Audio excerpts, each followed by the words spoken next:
இப்பொழுதும் கூட இந்த மாதம் கர்த்தர் நமக்கு வாக்குத்தத்தம் செய்தவராய் கடந்து வந்திருக்கிறார். அந்த வாக்குத்தத்தத்தை நாம் இப்பொழுது வாசிக்க கேட்போம். செப்பனியா 3:15. கர்த்தர் உன் ஆக்கினைகளை அகற்றி உன் சத்துருக்களை விலக்கினார். இஸ்ரவேலின் ராஜாவாகிய கர்த்தர் உன் நடுவிலே இருக்கிறார். இனி தீங்கை காணாதிருப்பாய். ஹல்லேலூயா. இந்த பாடல்களே முன்பாகவே நாம் எல்லா காரியங்களும் கேட்டோம். ஹல்லேலூயா, ஸ்தோத்திரம். எல்லாவற்றையும் ஊழியர் பாடலையும் ஸ்தோத்திரம் காரியங்களையும் தெரிவித்தார். ஆனால் நமக்குள்ளே இன்னும் அதிகமான காரியங்களை இந்த மாதத்தில் அவர் செய்ய வல்லமை உள்ளவராக இருக்கிறார். யார் செய்கிறாரா? இஸ்ரவேலின் ராஜா. ஹல்லேலூயா. நம் ராஜாதி ராஜா, இஸ்ரவேலின் ராஜா நம் மத்தியில், நம் நடுவில் அவர் இருக்கிறார். ஹல்லேலூயா. அந்த அவர் நடுவில் இருக்கிறதுனால நாம் இனி தீங்கை காண மாட்டோம். ஹல்லேலூயா. கர்த்தர் நம் நடுவில் இருக்கிறவராக இந்த மாதத்தில் கடந்து வருகிறார். அதை குறித்து எடுக்கும் பொழுது பார்க்கிறோம். மத்தேயு 18:20. ஏனெனில் 2 பேராவது 3 பேராவது என் நாமத்தினாலே எங்கே கூடியிருக்கிறார்களோ அங்கே அவர்கள் நடுவிலே இருக்கிறேன் என்றார். ஆக இந்த மாதம் அவர் சொல்கிறாரு, நீ எங்கெல்லாம் எப்பெல்லாம் கூடி வரணுமோ கூடி வந்தினா நான் இனி தீங்க காணாதபடி காத்து கொள்ளுவேன். ஹல்லேலூயா. ஒரு ஊழியருக்கோ, ஒரு தாய் தகப்பனுக்கோ, ஒரு டீச்சருக்கோ, மற்றவர்களுக்காக நாம் கூட வேண்டாம். உங்கள் படிக்கிற இடத்துல சரியாக போக வேண்டிய நேரத்தில் போய் படிக்க வேண்டிய பாடங்களை கூடி அந்த இடத்துல நீங்கள் இருக்கணும். ஹல்லேலூயா. ஏன்னா அங்கே நடுவில் உங்களுக்கு பாடத்தை போதிக்க வாத்தியார் டீச்சர் சொல்லி கொடுத்தாலும் ஆண்டவர் உங்களோடு இருந்து அவைகளை உங்களுக்கு உறுதிப்படுத்துவார் ஞானத்தின் மூலம். வேலை ஸ்தலத்தில் அங்கே நடுவில் இருக்கிறாராம். உங்கள் நடுவில் இருக்கிறேன்னு சொல்ல, என் நடுவில் இருக்கிறாராம். நீ எந்த இடத்துக்கு போனாலும் உன் நடுவில் நான் இருக்கிறேன். மனுஷன் உன்னை அற்பமாக எண்ணி உண்டு காரியங்களை உன்னை எதிர்த்து மறைமுகமாக பலவித வார்த்தைகளினால் வேதனைப்படுத்தலாம், பலவித காரியங்களினால் நம்மை துக்கப்படுத்தலாம். ஆனால் ஆண்டவர் அவைகளால் மாற்றும்படியாய் நடுவில் இருக்க போகிறார். எப்படி? அவைகளை மாற்றும்படியாய் அவர் நடுவில் இருக்க போகிறார். லேவியராகமம் 26:12. நான் உங்கள் நடுவிலே உலாவி உங்கள் தேவனாய் இருப்பேன், நீங்கள் என் ஜனமாய் இருப்பீர்கள். ஹல்லேலூயா. அவர் உலாவுகிறார். தெரியுமா உங்களுக்கு? இப்பொழுது உலாவி கொண்டிருக்கிறார். நம் தனிப்பட்ட விதத்தில் நீ பாடுபடும் போது, வேதனைப்படும் போது, துக்கப்படும் போது, உன்னை மற்றவர்கள் அலட்சியம் பண்ணும்போது, உன்னை நிராகரிக்கும் போது நான் உன் நடுவில் உலாவுவேன்.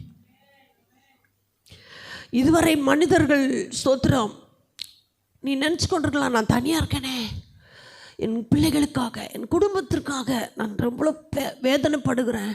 இல்லை, அவர் உலாவி வந்து அவைகளை நீக்கி போடும்படியாய், அந்த சஞ்சலத்தை மாற்றி போடும்படியாய், உன் தேவைகளை சந்திக்கும்படியாய், உன்னை உயர்த்தும்படியாய் இந்த மாதத்தில் அவர் நடுவில் உலாவ போகிறாரா? ஹல்லேலூயா. எவ்வளோ நல்ல வாக்குத்தத்தம் பாருங்கள். அவர் நடுவிலே உலாவுகிறார். ஹல்லேலூயா. உன்னுடைய சரீரத்தின் நடுவில், இருதயத்தில் உன் வேதனையை, உன் கண்ணீரை, உன்னுடைய தத்தளிப்பை அவர் காண்கிறார். வீட்டில், உன் குடும்ப வாழ்க்கையில், உன் நடுவில் என்ன கஷ்டம், சஞ்சலம், சத்துருவினால இல்லை சரீரத்தில் உன் வியாதி உன்னை வாதித்து உன்னோட சோத்திரம் போராடி கொண்டிருக்கலாம். உன் வீட்டில் உனக்கு பலவிதமான நிந்தைகள் இருக்கலாம். அந்த இடத்துல ஆண்டவர் சொல்கிறாரு, சபையில், தேசத்தில் சபையில் நம் நடுவில் ஒரு உலாவ போகிற அந்த மாதம் நீங்கள் அதை ருசித்து பார்க்க போகிறீங்க. ஹல்லேலூயா. அதன் பலனை நாம் காண போகிறோம். தீங்கானவற்றை தூரப்படுத்தும்படி, விலக்கி போடும்படி கர்த்தர் தாமே இந்த மாதத்தில் அவர் எழுந்தருள போகிறேன் என்று சொல்கிறார். ஹல்லேலூயா. மத்தேயு 6:அதிகாரம். நாம் என்ன செய்ய வேண்டும்? சீக்கிரம் வாசிப்போம். எங்களை சோதனைக்குட்பட பண்ணாமல் தீமையை நின்று எங்களை ரட்சித்துக் கொள்ளும். ராஜ்யமும் வல்லமையும் மகிமையும் என்றென்றைக்கும் உம்முடையவைகளே, ஆமேன் என்பதே. தீமையை விலக்கி காத்து நாம் ஜெபிப்பதில்லை மக்களே. நம்ம இந்த மாதத்தில் நம்ம ஜெபிக்கணும். ஹல்லேலூயா. கருத்தாய் ஜெபிக்க வேண்டும். தீமை எங்களை அணுகாதபடிக்கு அதற்கு எங்களை விலக்கி காத்துடலாம். பாருங்கள், நம்ம ஜெபிக்கிறத கரெக்டாக ஜெபிக்கணும். ஹல்லேலூயா. சோதனை என்று விலக்கி எங்களை காத்தருளும் என்று ஜெபிக்க வேண்டும். அதுபோல் நமக்கு ஸ்தோத்திரம் பாதுகாப்புக்கு தூதர்களை வைத்திருக்கிறார். நாம் காவல் வைக்க நாம் ஜெபிக்க வேண்டும். ஹல்லேலூயா. ஆகவே இந்த மாதத்தில் ஜெபத்தில் நம் ஆண்டவருடைய கரத்தில் சோதனைக்கு உட்படாதபடிக்கு தீங்கிலிருந்து எங்களை விலக்கி காத்தரலாம். அடுத்தது சங்கீதம் 27:5 சொல்லப்படுது. தீங்கு நாட்களில் அவர் தம்முடைய எப்படி காப்பாராம்? அந்த நாட்களில் அவருடைய கூடார மறைவில் ஒளித்து வைத்து நம்மை பாதுகாப்பார். ஒரு சில இடங்களுக்கு நம்மை கொண்டு செல்வதும் அந்த இடத்துல நம்மை நடத்துவதும் நம்மை வைப்பதும் நாம் ஏன் ஆண்டவரே, எதற்கு ஆண்டவரே என்று பல கேள்விகள் கேட்பாங்க. ஆனால் எல்லாமே அவருடைய ரகசியம். ஹல்லேலூயா. உங்களுடைய பிள்ளைகளின் காரியங்களில் கூட கர்த்தர் பல காரியங்களை அவர் இந்த மாதத்தில் சீராய் சிறப்பாய் மறைத்து ஒழித்து ஆசீர்வதித்து அவர் கனப்படுத்த மாதமாக இருக்கிறபடினால கர்த்தருக்கு நன்றி சொல்லுவோம். ஹல்லேலூயா. 1 நாளாகமம் 4:10 யாபேஸ் தன் இஸ்ரவேல் தேவனை நோக்கி இப்படியாய் ஜெபித்தார். வாசிப்போம். 1 நாளாகமம் 4:10. யாபேஸ் இஸ்ரவேலின் தேவனை நோக்கி, தேவரீர் என்னை ஆசீர்வதித்து என் எல்லையை பெரிதாக்கி உமது கரம் என்னோடு இருந்து தீங்கு என்னை துக்கப்படுத்தாதபடிக்கு அதற்கு என்னை விலக்கி காத்தருளும் என்று வேண்டிக் கொண்டான். அவன் வேண்டிக் கொண்டதை தேவன் அருளினார். தீங்கை விலக்குற தேவன் நம் மத்தியிலிருந்து சொல்லிக் கொடுக்கிறார். நீ தீங்கு காணாதபடிக்கு, தீங்கை உன்னை அணுகாதபடிக்கு, தீங்கு உன்னை துக்கப்படுத்தாதபடிக்கு காத்தருளும். நம் பிள்ளைகளுக்காக ஜெபிக்கணும். நம்ம சபைக்காக ஜெபிக்கணும், நம்ம தேசத்துக்காக ஜெபிக்கணும். ஆண்டவரே இப்படியாக நான் ஜெபிக்கிறேன். ஏன்னா தீங்கை காணாதிருப்பாய்னா சும்மா அப்படியே அவர் செய்திட முடியாது. அல்லேலூயா. நீ வாயை விரிவாய் திறந்து ஜெபிக்க வேண்டும். அல்லேலூயா. உன் பிள்ளைகளுக்காய் ஜெபிக்க வேண்டும், கணவருக்காய் ஜெபிக்க வேண்டும், உன் குடும்பத்துக்காய் ஜெபிக்க வேண்டும். அப்படி நீங்கள் ஜெபித்து பணத்தை குணத்தை செலவழிக்கும் பொழுது அந்த பணத்திலிருந்தும் தீங்கு வராதபடிக்கு, வட்டிக்கு கொடாதபடிக்கு, வைத்தியனுக்கு கொடாதபடிக்கு தேவன் இந்த மாதம் நம்மை காக்கிற தேவனாய் இருக்கிறார். அல்லேலூயா. 1 தெசலோனிக்கர் 3:3 வாக்குத்தத்தமாக இந்த மாதத்தில் அதுக்குள்ளே இருந்து கர்த்தர் விடுவிக்கிறார். வாசிப்போம். 1 தெசலோனிக்கர் 3:3. கர்த்தரோ உண்மையுள்ளவர், அவர் உங்களை ஸ்திரப்படுத்தி தீமை நின்று விலக்கி காத்து கொள்ளுவார். ஸ்தோத்திர. கர்த்தரோ உண்மையுள்ளவர், அவர் உங்களை தீமை நின்று விலக்கி காத்து கொள்ளுவார். ஹல்லேலூயா. ஸ்தோத்திர. கர்த்தர் யாரு? உண்மையுள்ளவர். ஹல்லேலூயா. அவர் என்ன பண்ண போகிறாரு? தீமை நின்று விலக்கி காப்பார். மனுஷர் பல விதத்தில் நம்மை சிந்திக்கலாம், நம்மோடு போராடலாம். ஸ்தோத்திரம். இயற்கை போராடலாம், சத்துரு போராடலாம். ஆனால் ஆண்டவர் நம்மை காக்கும்படி அவர் சிறகை விரித்து வைத்திருக்கிறார். நம்மை காக்கும்படி அவர் தன்னையே ஒப்பு கொடுத்தாரே. நீங்களும் நானும் ஸ்தோத்திரம் பாதிக்கப்படக்கூடாதே, வேதனைப்படக்கூடாது என்று எல்லாவற்றையும் தன்மேல் சுமந்தாரே. அந்த தேவனுடைய பிள்ளைகள் நாம். அல்லேலூயா. நம்மை ஸ்தோத்திரம் மனிதன் பார்க்கிற விதமாய் பார்க்காத தேவன். அல்லேலூயா. மனிதர்கள் பார்க்கிற விதமே வேறு. ஆனால் ஆண்டவர் சொல்கிறாரு, உன்னை தீமை நின்று விலக்கி காத்துக்கொள்ள இந்த மாதம்.